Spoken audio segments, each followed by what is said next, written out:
हरियाणा की हर अपडेट के लिए बेल आइकन दबाएं और सब्सक्राइब करें STV हरियाणा न्यूज।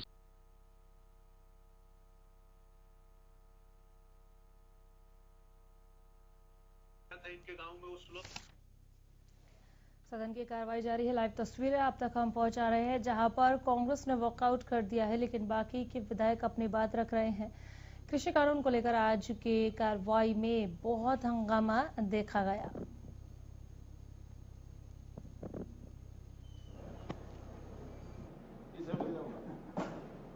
एक वक्त था कि हमारे देश में खाद्यान्न की कमी होती थी और धीरे धीरे करके किसानों की मेहनत की वजह से हम आत्मनिर्भर बने।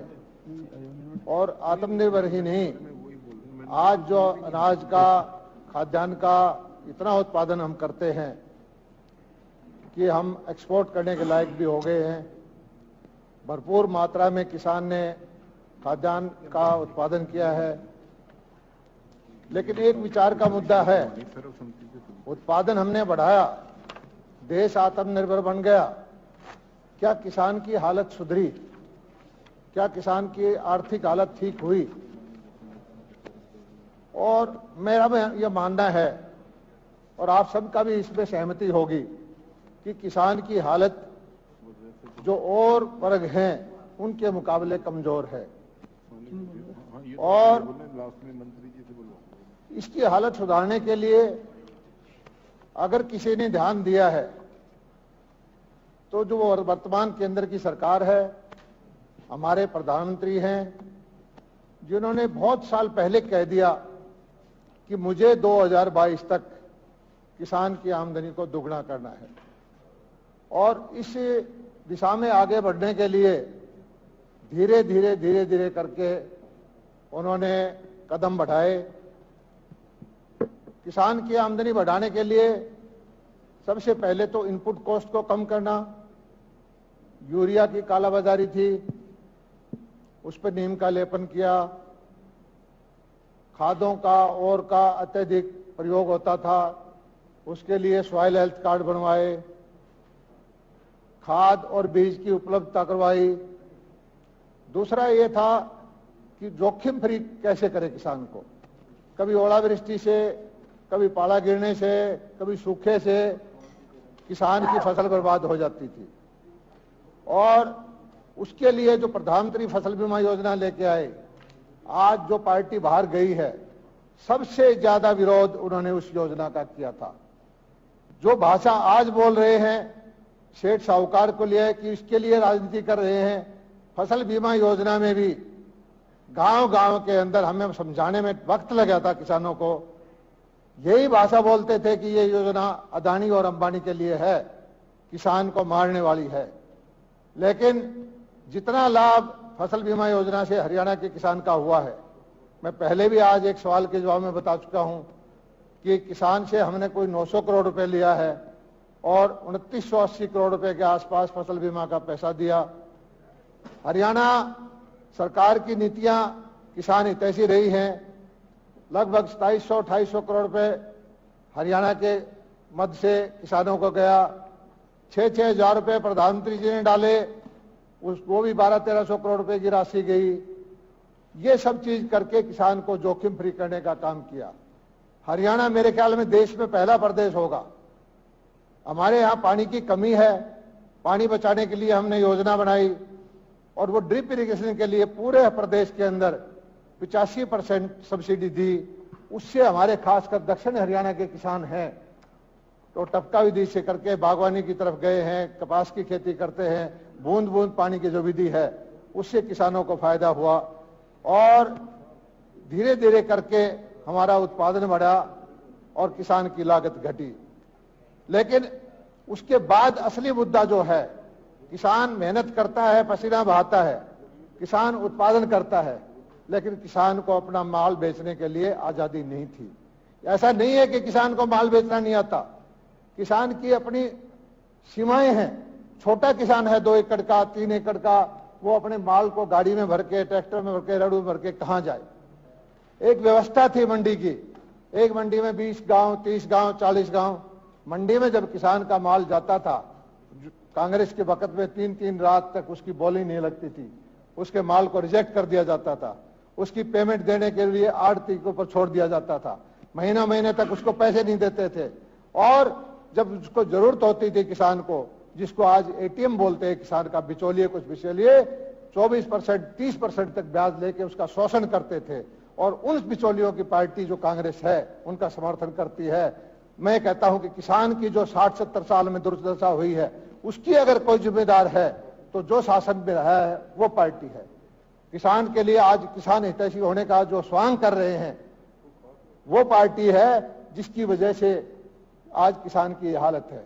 मैं उन पार्टी वालों से पूछना चाहता हूं कि आप शासन में रहे हैं 50-40 साल, 60 साल तक, क्या आज किसान की हालत ठीक है? अगर है तो वो बताइए। अगर किसान की हालत कमजोर है तो उसका जिम्मेवार कौन है? जिम्मेवार उनकी नीतियां हैं, जिम्मेदार उनके तरीके हैं, जिम्मेदार उनके बिचौलियों की वजह से जो किसान का शोषण हुआ है वो जिम्मेवार हैं।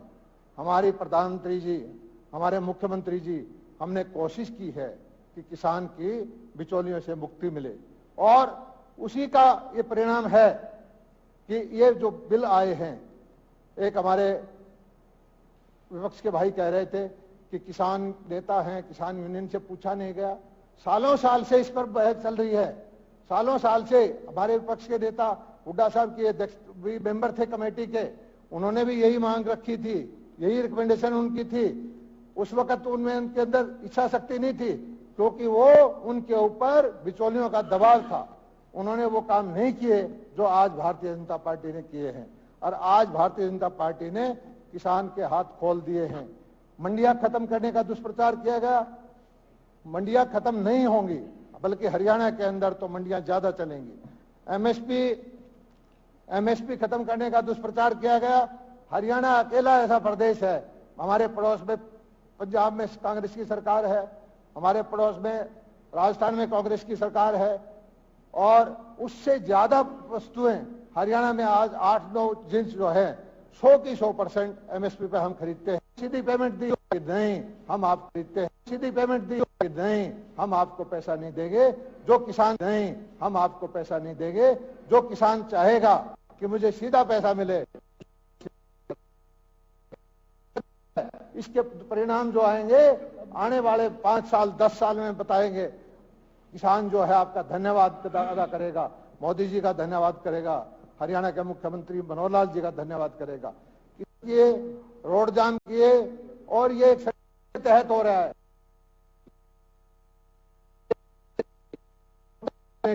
ये लाइसेंस राज, ये बिचौलिए पालने की प्रथा,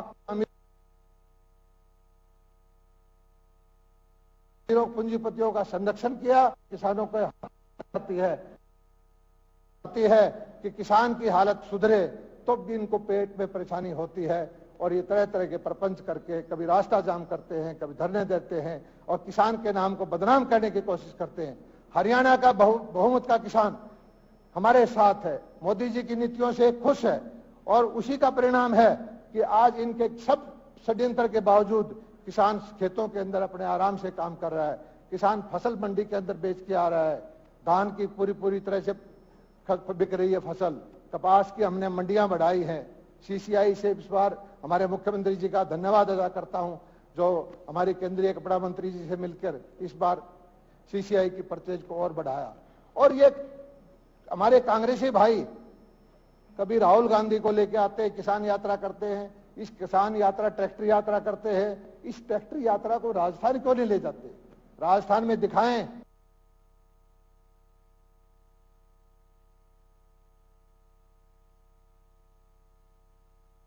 कि वहां का किसान इस देश में कानून को दिखाई नहीं देता, यहां ये प्रपंच करते रहते हैं।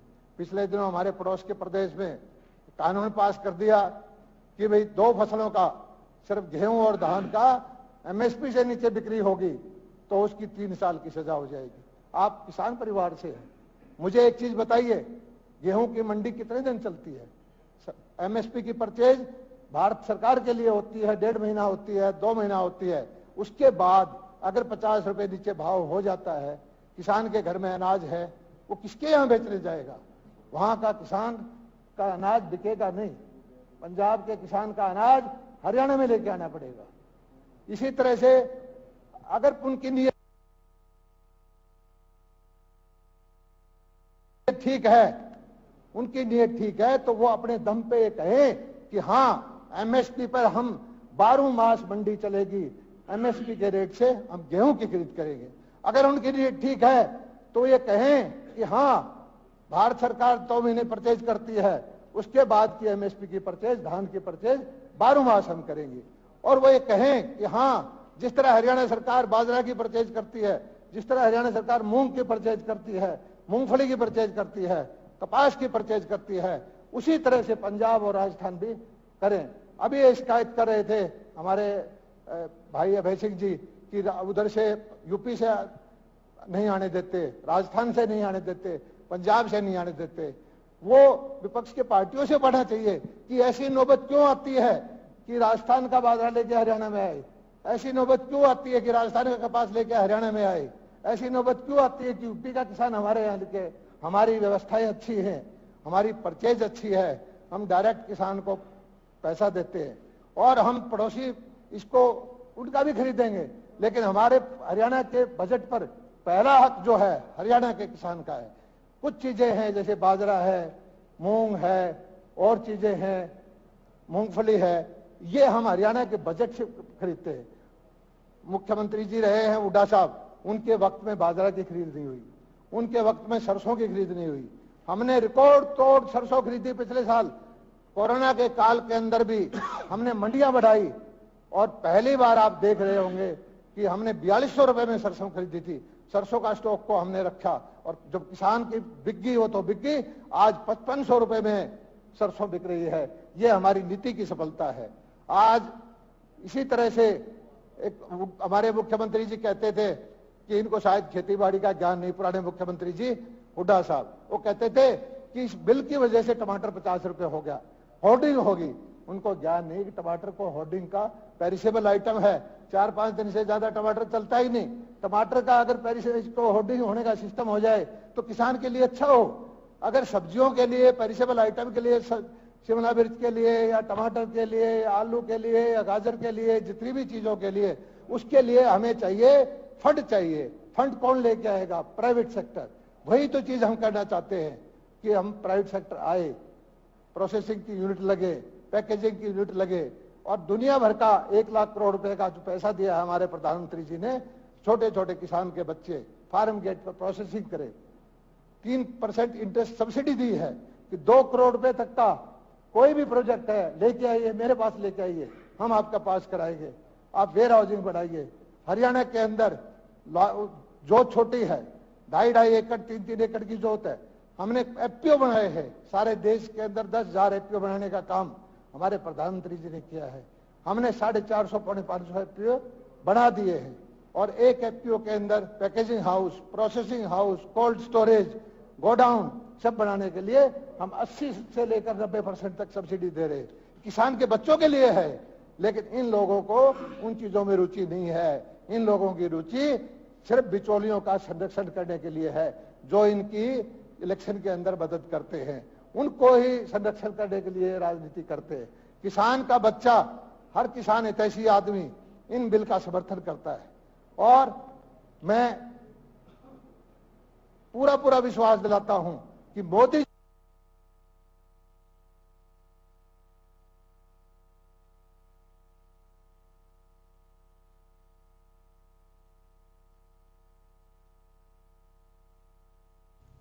सदन की कार्रवाई चल रही है। लाइव तस्वीरें विधानसभा सत्र की पहुंचा रहे हैं आप तक, जहां पर कृषि कानूनों को लेकर हमने आज बहुत हंगामा देखा। एक एक करके विधायकों को मौका दिया जा रहा है। हालांकि कांग्रेस के विधायक ने एक बार फिर से यहां से वॉकआउट कर दिया। जो सवाल सरकार के सामने रखे गए हैं, अब सरकार की तरफ से यानी कि सत्ता पक्ष की तरफ से उसका जवाब दिया जा रहा है। जो लाइव तस्वीरें हम आप तक पहुंचा रहे हैं।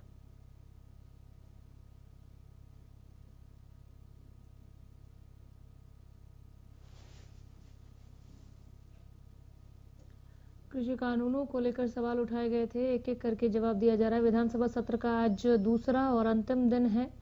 लाइव तस्वीरों के साथ इस कार्रवाई को पल पल की अपडेट के साथ आप देख रहे हैं हरियाणा न्यूज पर। सदन में कृषि मंत्री जेपी दलाल ने कहा कि कांग्रेस ने फसल बीमा योजना का भी विरोध किया था, लेकिन वो किसानों के हित में रही। जेपी दलाल ने दो टूक कह दिया कांग्रेस के विरोध पर कि कांग्रेस हर बात का विरोध करती है, उनका काम ही विरोध करना है।